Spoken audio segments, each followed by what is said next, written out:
Hello students, I am Dr. Lalita from Hari Science and Maths Academy.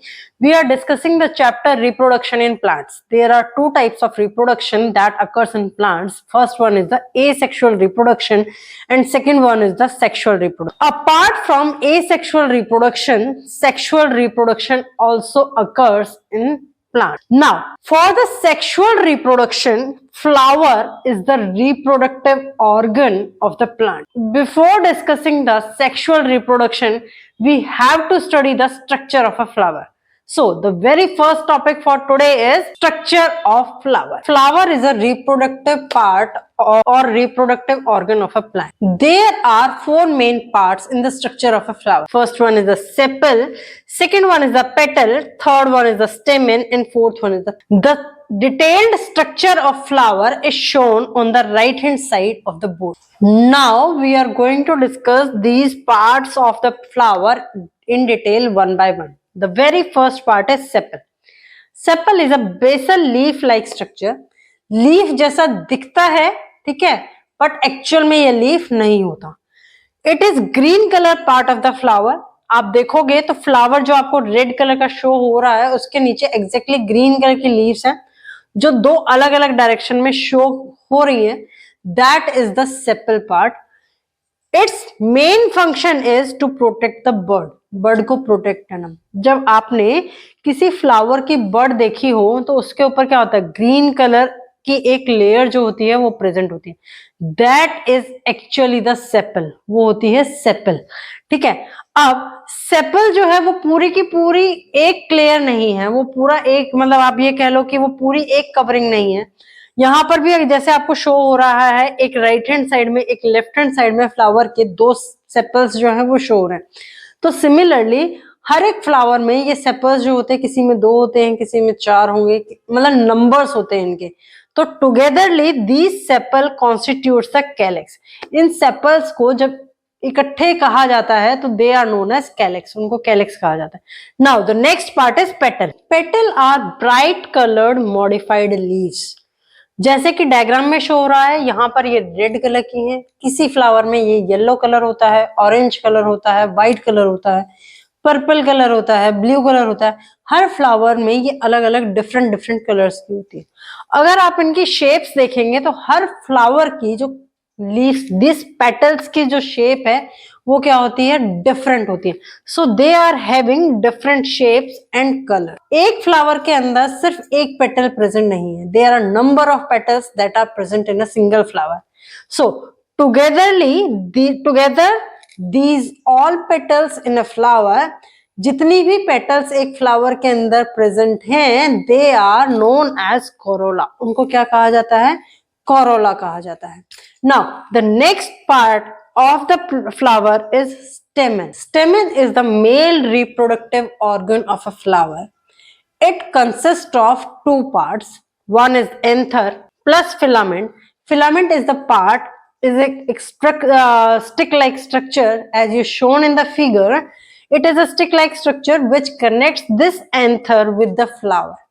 Now, there are lot of anthers plus filament, or you can say stamen, are present in a flower. All the stamens present in a flower are collectively known as androecium. उनको क्या कहा जाता है, androecium कहा जाता है. Now, the next part is pistil. Pistil is the female reproductive organ. It consists of three parts.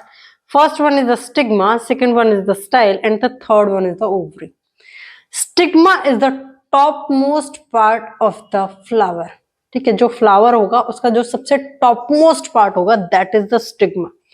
Style connects the stigma with the ovary. Ovary contains the ovules where the egg is developing. ठीक है, देखो तीन parts हैं pistil के. First one is stigma, second one is style, and the third one is ovary.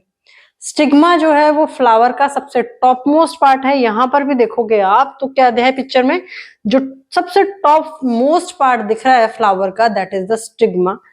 Style जो है ये एक ट्यूब लाइक स्ट्रक्चर है, ठीक है, जो कनेक्ट करता है स्टिग्मा को ओवरी के साथ. ओवरी के अंदर ओव्यूल्स जो होते हैं वो प्रेजेंट होते हैं, जहां पर लेटर ऑन जो है that egg are developed. In the ovules, later on eggs are developing. All the pistils that are present in a flower, pistil जितने भी present हैं flower के अंदर, उनको कलेक्टिवली क्या कहा जाता है? गाइनोशियम. उनको कहते हैं हम gynoecium. Now next we are going to discuss about the types of a flower. Depending upon the parts which are present in a flower, the flowers are categorised into two. First one is the complete flowers and second one is the incomplete flower. As the name itself indicate, complete, it means all the four parts, that is sepal, petal, stamen and pistil are present. Stamen is the male reproductive organ while pistil is the female reproductive organ. So in these flowers, complete flowers, both reproductive parts or both the reproductive organs, stamen and pistil are present. Means androecium and gynoecium are present in this complete flower. Therefore, these are known as also known as bisexual flowers or hermaphrodites. Example of this is rose, lily, hibiscus flower, etc. Now, if we are talking about the second category of the flowers, that is incomplete flowers. नाम से ही पता चल रहा है, incomplete means some of the reproductive organ is present and some are not present. So in this, flowers which lack either of the reproductive organ, either of the reproductive organ means either the male reproductive organ is absent or the female reproductive organ is absent. Only the one type of reproductive organ is present in these types of flower. Therefore they are known as unisexual flowers. If these unisexual flowers are further categorized into two parts. First one is the pistillate flowers. These unisexual are further categorized into two. First one is the pistillate flower, pistil, in which the pistil is present. Pistil basically क्या है हमारे पास? Female reproductive organ. Therefore, the name of the flower is pistillate flower. Pistil is also, groups of the pistil are known as gynoecium. While in case of staminate flower में क्या होता है? Stamens present होंगे. Stamens क्या है? Male reproductive organ है और collectively stamen को क्या कहा जाता है? Androecium कहा जाता है. Therefore, in those flowers only the male reproductive organ are present. They are known as staminate flower. Example of such type of flowers are papaya flowers, watermelon flower, maize flower, etc. Now, how this pollination occurs in case of flowers or how this sexual reproduction occurs in a flower. Next we are going to discuss about that. Pollination, as the diagram show, इसमें होता क्या है? देखो, male reproductive organ और female reproductive organ जो है, जब उनके सेल्स जो हैं वो आपस में फ्यूज होंगे तभी क्या बनेगा? एग बनेगा हमारे पास. ठीक है. अब मेल रिप्रोडक्टिव ऑर्गन कौन सा है हमारे पास? स्टेमन है. और फीमेल रिप्रोडक्टिव ऑर्गन कौन सा है? पिस्टल है. स्टेमन जो है वो दो पार्ट से मिलकर बना है. One is anther and another one is the filament. अब एंथर के ऊपर छोटे छोटे जो होते हैं वो पॉलन ग्रेन्स प्रेजेंट होते हैं. सो the process by which pollen grains from anther के ऊपर जो pollen grains प्रेजेंट है, एंथर किसका पार्ट है? स्टेमन का पार्ट है. जब वो pollen grains ट्रांसफर होंगे, कहाँ ट्रांसफर होंगे? फीमेल रिप्रोडक्टिव ऑर्गन में. फीमेल रिप्रोडक्टिव ऑर्गन का जो सबसे टॉप मोस्ट पार्ट है that is the stigma. So the process by which the pollen grains from anther of a stamen are transferred to the stigma. Stigma किसका part है? Female reproductive organ का. Female reproductive organ कौन सा है? Pistil. Stigma of a pistil. अब वो stigma जो है वो सेम फ्लावर का भी हो सकता है और डिफरेंट फ्लावर का भी हो सकता है. So of the same flower और on to another flower is called as pollination. उसको क्या कहा जाता है? पॉलिनेशन कहा जाता है. पॉलिनेशन का एक डायग्राम जो है वो वहां पर बोर्ड पर शो किया हुआ है. कैसे एंथर से, सेम फ्लावर में शो किया हुआ है वो, कि कैसे एंथर से जो पॉलन ग्रेन है वो ट्रांसफर होता है कहां पर? स्टिग्मा में, पिस्टिल की. This pollination is of two types. First one is the natural pollination and second one is the artificial pollination. Now we are going to discuss this natural pollination and artificial pollination one by one. In the pollination, first type of pollination is natural pollination. Natural pollination is further classified into two categories. First one is the self pollination, second one is the cross pollination. Self pollination itself indicates, self का मतलब क्या होता है, या तो वो pollination उसी flower के अंदर होगा या सेम प्लांट के फ्लावर के अंदर होगा. तो सेल्फ पॉलिनेशन में क्या होगा कि एंथर से जो पॉलन ग्रेन है वो ट्रांसफर होगा कहां पर, stigma of the pistol. Pistol के स्टिग्मा में वो किसका होगा, दोनों या तो सेम फ्लावर के होंगे या फिर सेम प्लांट के डिफरेंट फ्लावर जो हैं वो हो सकते हैं सेल्फ पॉलिनेशन के अंदर. But in case of cross pollination में क्या होता है कि फ्लावर जो है वो क्या होगा, डिफरेंट प्लांट का होगा. क्रॉस का मतलब चेंज हो जाएगा, फ्लावर तो हमारा इसके अंदर चेंज हो रहा है बट प्लांट सेम है. इस केस में फ्लावर भी चेंज हो रहा है और प्लांट भी चेंज हो रहा है. Different flower on a different plant, ठीक है, but the plant variety should be same.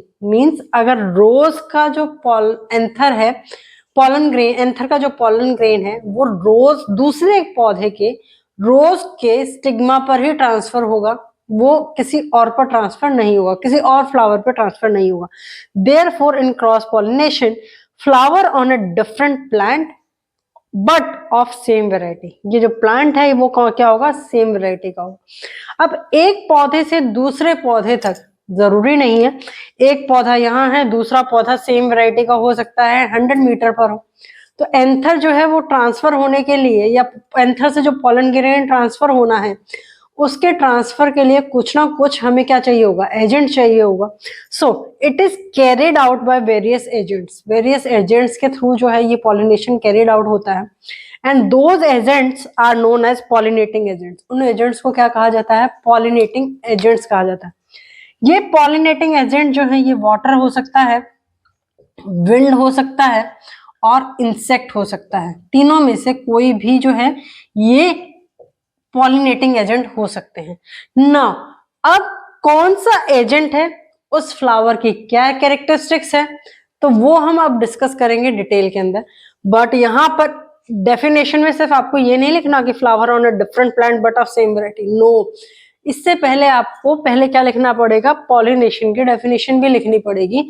या फिर आप ये लिख सकते हो कि the transfer of pollen grain from the anther of a stamen to the stigma of a pistil of flower on a different plant but of same variety, that is known as cross pollination.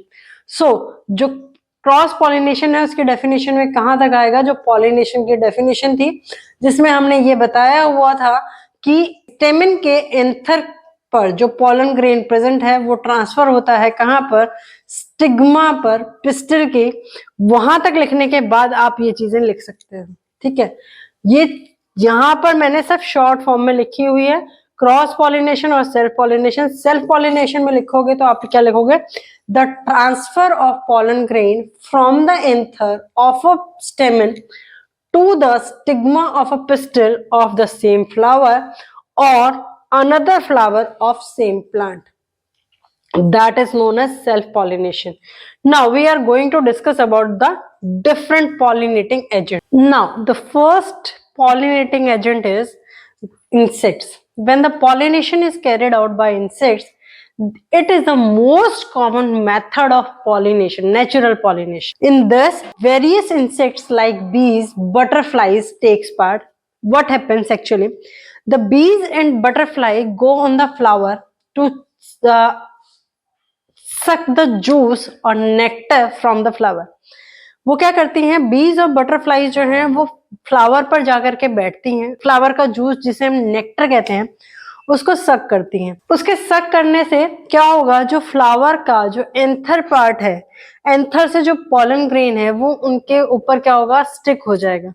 और जब वो बीज और butterflies दूसरे flower पर जाएंगी juice को, nectar को सक करने के लिए, तो वो जो पॉलन ग्रेन उनकी बॉडी के साथ जो स्टक हुए थे वो दूसरे फ्लावर के स्टिग्मा के साथ क्या हो जाएंगे, स्टक हो जाएंगे. इन this way this pollination is carried out by the insects. But the speciality of the flowers that is carried out by the pollination is they are large in size, they are bright in color and often scented. इनमें से क्या आती है, ज्यादातर खुशबू आती है.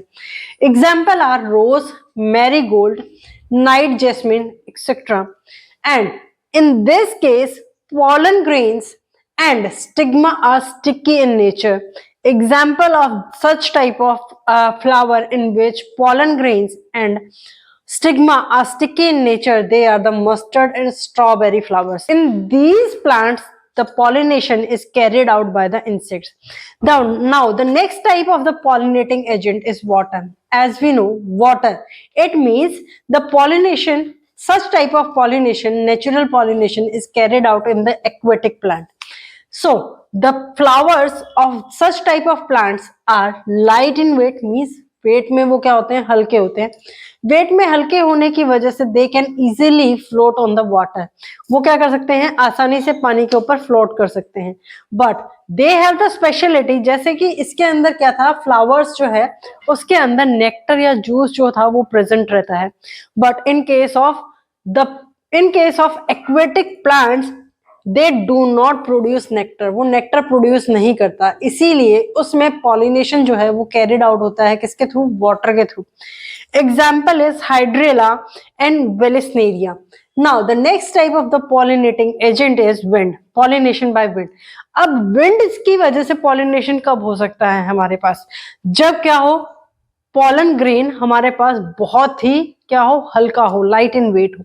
सो in this case pollen grains are produced in large quantity. अब wind से जब पॉलिनेशन कैरिड आउट होगा तो वो सेम प्लांट के अंदर तो कैरिड आउट नहीं होगा, वो क्या हो सकता है, क्रॉस पॉलिनेशन होगा. क्रॉस पॉलिनेशन होगा तो इट मींस पॉलन ग्रेन्स को क्या करना पड़ेगा, एक लोकेशन से दूसरी लोकेशन पर जाना पड़ेगा.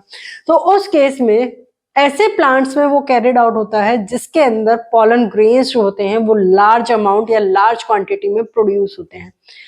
And the speciality of these flowers are they are small and the pollen grains of these flowers are dry. क्योंकि अगर कोई चीज उसके अंदर वाटर या जूस जो है वो ज्यादा प्रेजेंट है तो उस केस में वो क्या हो जाएगी, हैवी हो जाएगी वेट में as compare to dry. So the pollen grains are dry and light, वो क्या होते हैं, सूखे हुए होते हैं और लाइट होते हैं, so that wind can easily carried out to different plants. उस केस में क्या होगा, लार्ज क्वांटिटी में इसीलिए प्रोड्यूस हुआ कि कोई मतलब अगर लार्ज क्वांटिटी में नहीं होगा, मान लो कम क्वांटिटी में है, तो विंड से ये पॉसिबिलिटी बहुत ही कम हो जाएगी कि वो दूसरे फ्लावर के स्टिग्मा के साथ जाकर के स्टक हो. लेकिन इन केस फर्टिलाइज हो, इन केस अगर वो लार्ज क्वांटिटी में है तो लार्ज क्वांटिटी में वो एक या दो पॉलन ग्रेन्स जो होते हैं वो आपके क्या होंगे, स्टिग्मा के साथ जाओगे, वो फर्टिलाइज हो जाएंगे. Flowers are small and dry and light weight pollen grains are there in the case in which pollination is carried out by winds. Example is rice, maize and grass. This is all about the natural pollination. Now next we are going to discuss about the artificial pollination. Cross pollination और artificial pollination में क्या difference है? Cross pollination में जो flower होता है वो different plant का तो होता है, बट प्लांट की जो वेराइटी होती है वो क्या होती है, सेम होती है. But in case of artificial pollination flower जो है वो डिफरेंट प्लांट का भी होगा और वेराइटी जो है वो भी डिफरेंट होगी. So two different varieties of plants are selected, जिसके अंदर क्या होंगी, कुछ कैरेक्टरिस्टिक्स होंगी एंड जिससे क्या होगा, एक नया पौधा डेवलप होगा. अब आर्टिफिशियल पॉलिनेशन का बेनिफिट क्या है, सबसे बड़ा बेनिफिट ये है कि it leads to an increase in genetic diversity. Genetic diversity जो है वो क्या हो जाती है, इंक्रीज हो जाती है. Therefore, different flowers will share and combine their genetic information. अब जेनेटिक देखो, दो प्लांट्स हैं उनकी अलग अलग वेराइटी है, अलग अलग वेराइटी मीन्स अलग अलग उनकी कुछ कैरेक्टरिस्टिक्स होंगी, जेनेटिक कैरेक्टरिस्टिक्स अलग अलग होंगी. अब जेनेटिक कैरेक्टरिस्टिक्स अलग अलग होंगी, जब आप उनको क्या करोगे, पॉलिनेट करवाओगे तो ऑफ स्प्रिंग जो होगा वो उसमें क्या होगा, कुछ कैरेक्टरिस्टिक्स जो हैं वो फर्स्ट प्लांट की आएंगी, कुछ कैरेक्टरिस्टिक्स जो हैं वो सेकंड प्लांट की आएंगी. In this way the artificial pollination leads to an increase in genetic diversity. Example लेके चलते हैं. एक प्लांट है जिसकी कैरेक्टरिस्टिक्स है या प्रॉपर्टी है that plant is disease resistance, और दूसरा प्लांट है जिसकी प्रॉपर्टी है that is it is high yielding plant.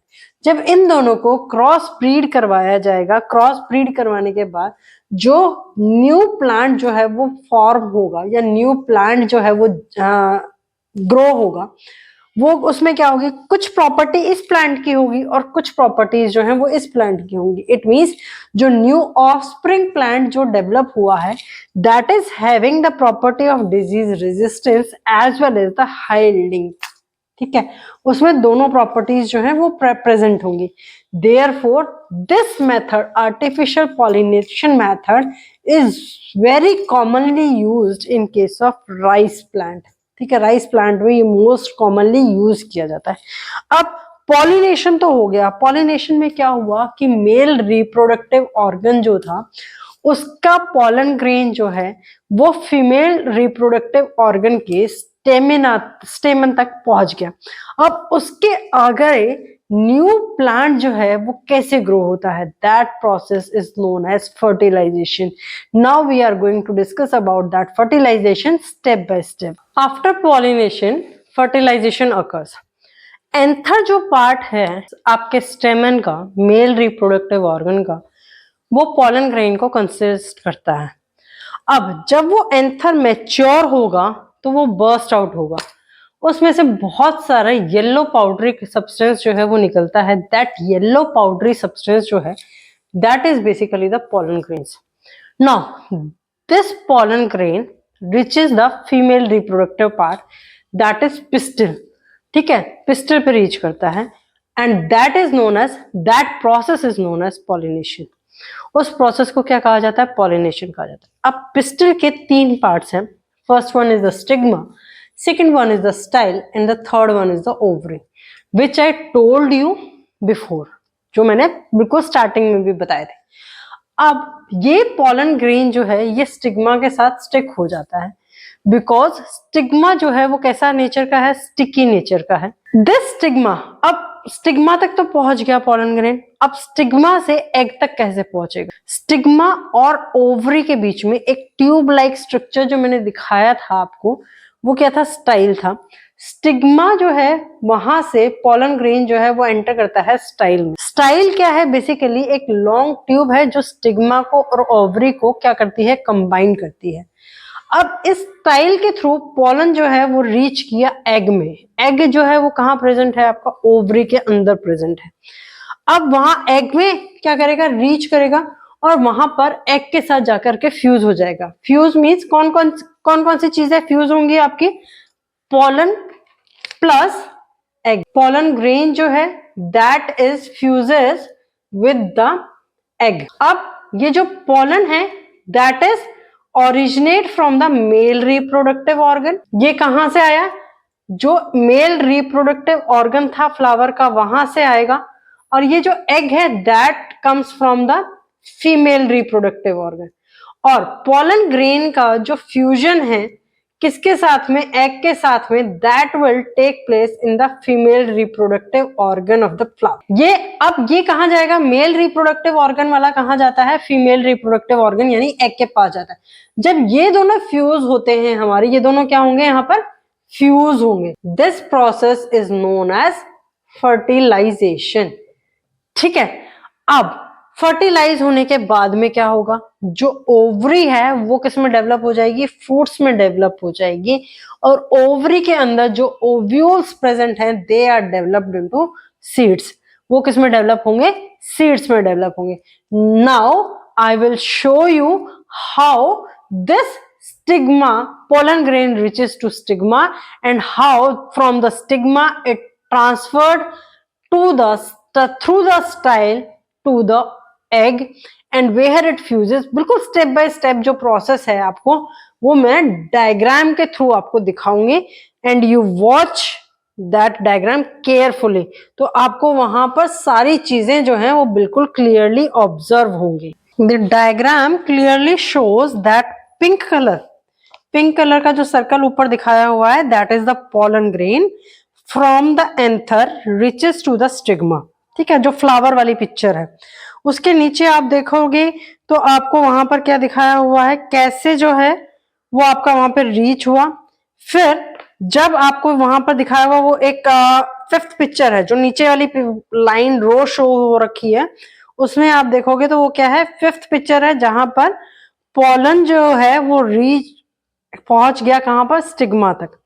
अब स्टिग्मा तक पहुंचने के बाद में वो धीरे धीरे स्टाइल के थ्रू जो है वो आपका कहां तक पहुंचता है, एग तक पहुंचता है, जिसको फ्लावर वाले पिक्चर के अंदर शो किया हुआ है स्पर्म न्यूक्लियाई से। अब जब वो एग तक पहुंचेगा तो वहां पर वो क्या होगा, फिर फर्टिलाइज होगा।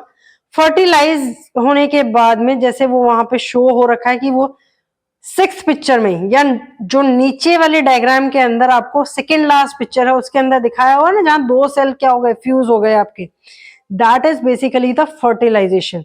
And in the last picture it is shown how the fruits and the seed is developed and how that seed is grown into the seedling, and from the seedling it grows into the plant, and again the same process is repeated again and again.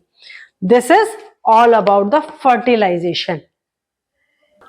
Now fertilization का process तो मैंने explain कर दिया, अब fertilisation तक तो नहीं हुआ सा, मतलब वहां पर क्या हुआ, सिर्फ एग आपका फॉर्मेशन हुआ। Now what happen after post fertilization, fertilization के बाद होता क्या है, जो फर्टिलाइज्ड एग है वो क्या बनता है, एम्ब्रियो बनता है, and that embryo is surrounded, वो एम्ब्रियो जो है वो एक न्यूट्रिटिव टिश्यू से सराउंडेड होता है, that nutritive tissue is known as endosperm. उसको क्या कहा जाता है, एंडोस्पर्म कहा जाता है। उसका एंडोस्पर्म से क्यों सराउंडेड है, ताकि ये एम्ब्रियो को क्या कर सके, इनफ न्यूट्रिएंट्स प्रोवाइड कर सके और वो क्या हो जाए, ग्रो हो सके। And this helps in the growing of nutritive tissue, और endosperm helps in the provide nutrients to the developing embryo, and later on ovule grows to form seeds. In this way this post fertilization event happens. ये तो बात बता दी हमने female reproductive part की।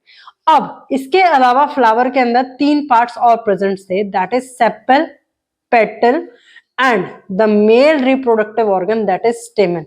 वो सारे क्या होते हैं, जब ये वाला प्रोसेस पोस्ट फर्टिलाइजेशन प्रोसेस जो है वो यहां तक हो जाता है, तो उस केस में बाकी सारी जो चीजें हैं, sepal, petal and stamen, they are shed off, वो क्या हो जाते हैं, झड़ जाते हैं अपने आप। This is the post fertilization event.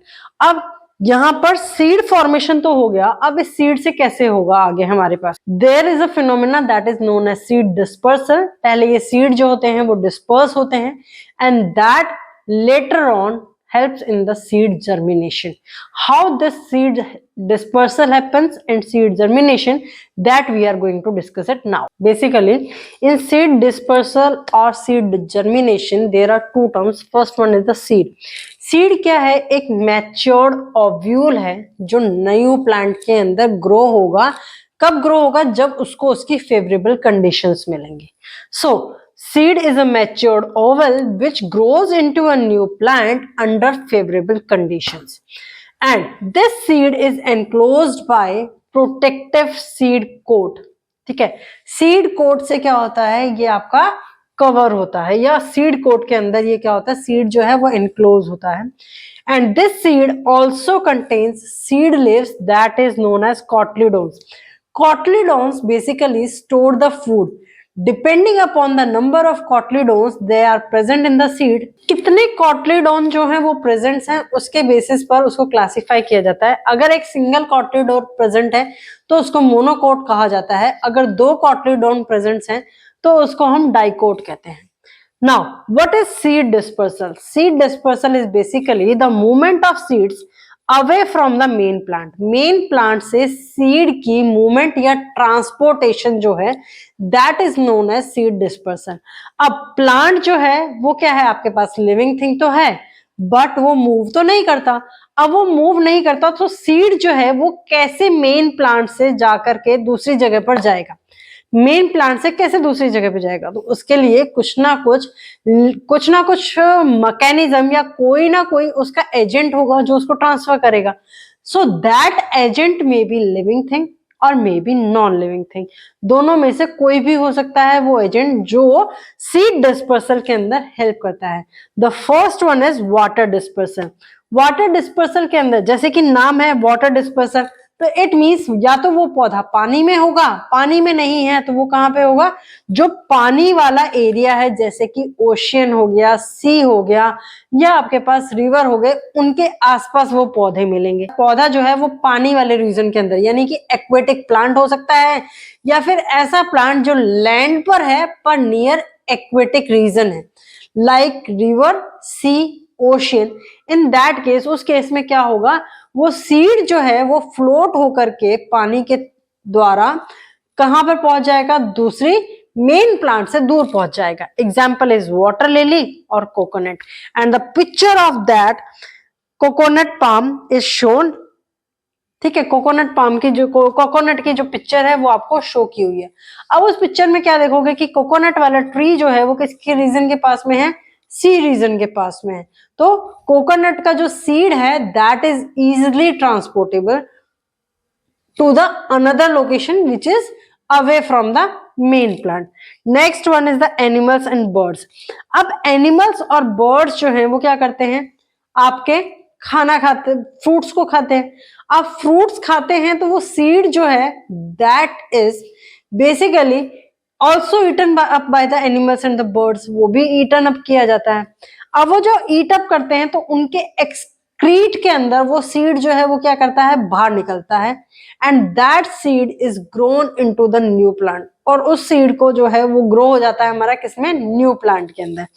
Same case आपको सीड डिस्पर्सल बाय एनिमल्स जो है वो भी पिक्चर शो की हुई है राइट हैंड साइड के अंदर। Example is Apple, blackberry etcetera.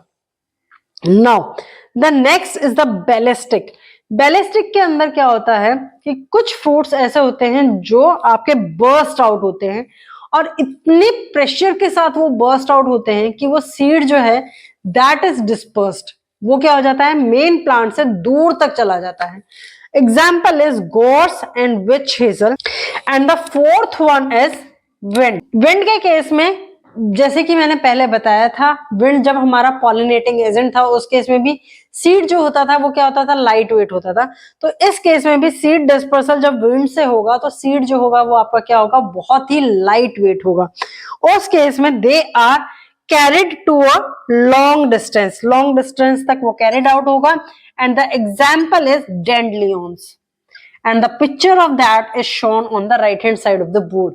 Now the next is seed germination. Seed germination क्या होता है?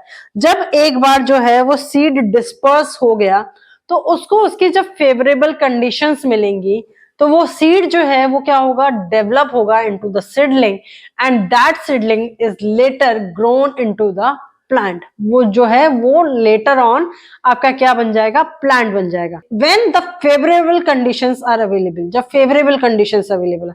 अब ऐसा नहीं है कि आप मैंगो की जो सीड है वो आप कब लगाओ? सर्दियों में लगाओ और वो ग्रो हो जाएगा, नहीं होगा। ठीक है, क्योंकि मैंगो के लिए ग्रो होने के लिए फेवरेबल कंडीशंस क्या है कि उसको टेम्परेचर जो है वो ज्यादा चाहिए होता है। अब एप्पल का जो सीड है वो आप ऐसे रीजन में लगा दो जो हमेशा क्या रहता है? आपका हॉट रहता है रीजन, तो उस केस में एप्पल सीड जो है वो भी ग्रो नहीं होगा। सो इसीलिए कहा है कि सीड जर्मिनेशन के लिए फेवरेबल कंडीशंस का होना बहुत ज्यादा जरूरी है। This is all about the sexual reproduction in plants. Sexual reproduction in plant जो है वो complete हो गया। With this, the reproduction in plant chapter is over. Still, if you are facing any difficulty in this chapter, please post your query in the comment box. Please like, share and subscribe the channel for the video notification. Your one share means a lot for the channel. Thank you.